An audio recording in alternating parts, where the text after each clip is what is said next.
Gary Neville does not panic easily. He spent 13 years as Manchester United's right back under Sir Alex Ferguson.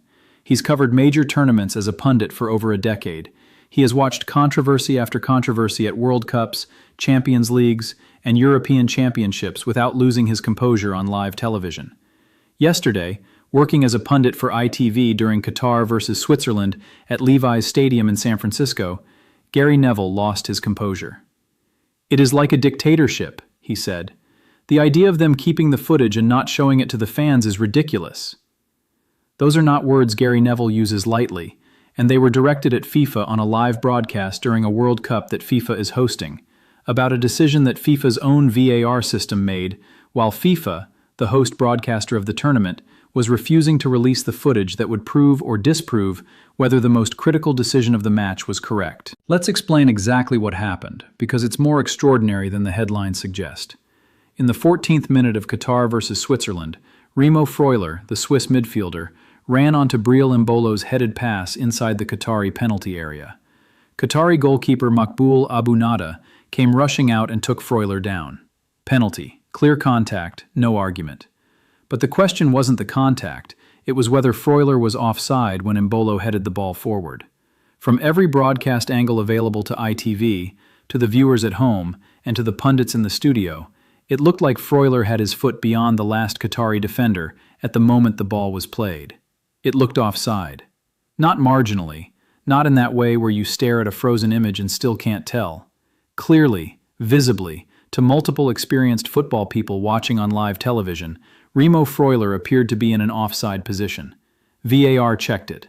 VAR confirmed the penalty. And then the broadcast cut away without showing the semi-automatic offside line, the 3D animation that audiences expect to see after every tight offside decision at a major tournament. The lines that prove the player was onside, the lines that are the entire point of using the technology. They weren't shown. Not a glitch in the animation, not a brief delay, simply not shown. Mark Pugac, the ITV presenter, asked the question that every person watching was thinking. Why haven't we seen the semi-automatic offside line? Neville's response became the clip of the day. We all think it here. Everybody at home thinks it. FIFA is the host broadcaster, and they have the semi-automatic decision that they can show us. There is a massive question over that, because it is offside in my eyes until they prove me different. Why are we still not seeing conclusive evidence? Ian Wright was even more direct. With the semi-automatic line, why haven't we seen that? You know what? We actually don't even need to see it. We see it in the Premier League every week. He looks offside. I just can't understand it. They do what they want. They're sitting in the office. It's scandalous. Duncan Ferguson and Pugac were in visible agreement, and then FIFA issued a statement. They called it a brief technical outage. They said the onside animation graphic had failed to generate. They said the workflow of VAR was not affected. They said the lines used by VAR to check player positions did not show the attacking player to be in an offside position. Let's translate that statement. FIFA said, "We checked it. It was fine. You just have to trust us, and we can't show you the evidence because there was a technical problem." In an era where every World Cup decision is supposed to be transparent, where semi-automatic offside technology was introduced specifically to provide clear, verifiable proof that the technology has made the right call, where the entire justification for VAR's existence at this level is the elimination of controversy through evidence, FIFA told the world to take their word for it. Neville's dictatorship word was precise, not an exaggeration, a description of a specific dynamic. The organization that controls the evidence, controls the technology, controls the broadcast, and chooses not to release the footage that would settle the question, while asking everyone to simply accept the outcome. Football has a word for that.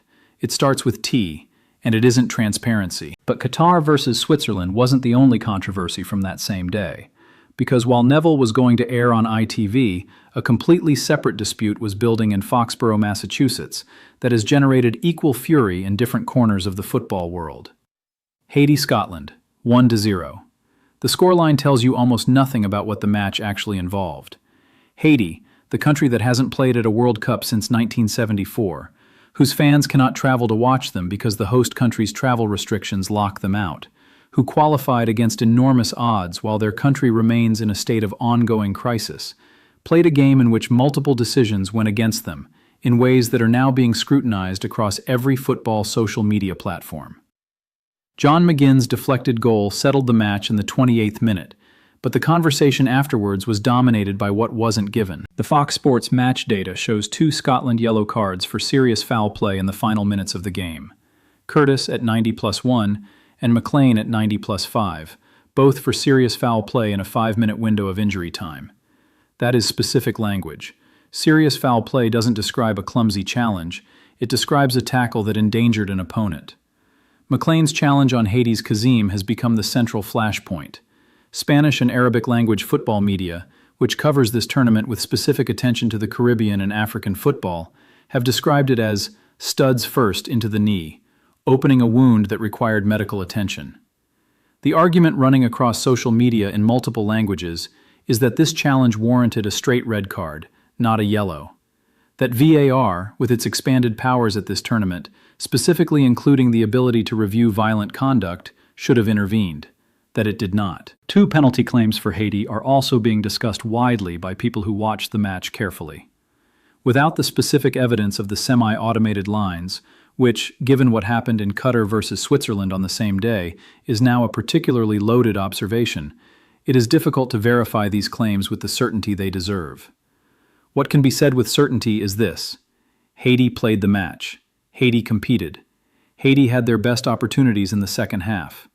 Ruben Providence's cross to Wilson Isidore at 74 minutes almost produced an equalizer. Haiti's coach, Sébastien Mignet, said his team was playing at an extremely high level. And in the closing minutes, 2 separate Scottish players were booked for serious foul play, while the challenge that multiple observers consider the most dangerous of the lot resulted only in a yellow card, not a red. Haiti lost. They remain in search of their first World Cup point, and they remain unable to receive the support of their own fans in the stands because the country hosting their matches has legally barred their supporters from entering. This is the context in which the VAR debates are playing out at the 2026 World Cup, not just as questions about specific decisions, but as questions about who controls the evidence, who controls the broadcast, and who gets the benefit of the doubt. Here's where the historical comparison matters, because VAR controversy at World Cups is not new. FIFA introduced the system at the 2018 World Cup in Russia. It produced controversy immediately. In 2022 in Qatar, there were 27 VAR interventions, more in the group stage alone than in the entire 2018 tournament. The system generated as many debates as it resolved. But what is different at the 2026 World Cup is specific and documented. FIFA's technical failure in the Qatar-Switzerland match, genuine or not, meant the organization withheld the transparency evidence at the precise moment it was needed. And Gary Neville, Ian Wright, Duncan Ferguson, and Mark Pugach, 4 experienced football broadcasters on live television, publicly described FIFA's behavior in terms that had never been used on that scale in a live broadcast during a World Cup. Dictatorship, scandalous, they do what they want sitting in the office. Those phrases don't appear in a broadcast when someone is mildly frustrated. They appear when experienced professionals feel they have witnessed something that genuinely cannot be explained by any innocent reading of events. FIFA has asked the world to trust their VAR system. Their statement about the Qatar-Switzerland match asked the world to trust that the lines would have confirmed the onside decision if they'd been displayed. Their silence on the Haiti-McCain situation asks the world to trust that the yellow card was the appropriate response to a challenge that opened a wound on a player's knee. What the world is watching instead, in the same 24-hour window from 2 separate matches at the same tournament, is an organization that controls the evidence and appears reluctant to release it when the evidence is inconvenient. Neville put it best: "It is offside in my eyes until they prove me different." They have not proved him different, and until they do, the question hangs over the tournament like a cloud that no press release can blow away. Here's what I want to ask you. Not whether you think the penalty was right. You've already decided that. But this: should FIFA be required to release the full VAR footage for every controversial decision at this tournament? Not their edited versions, not the angles they choose, all of it. Should transparency be mandatory? And on Haiti, does the combination of their fans being locked out, their players facing decisions that multiple observers consider suspicious, and their historic return after 50 years feel like a story football should be paying much more attention to?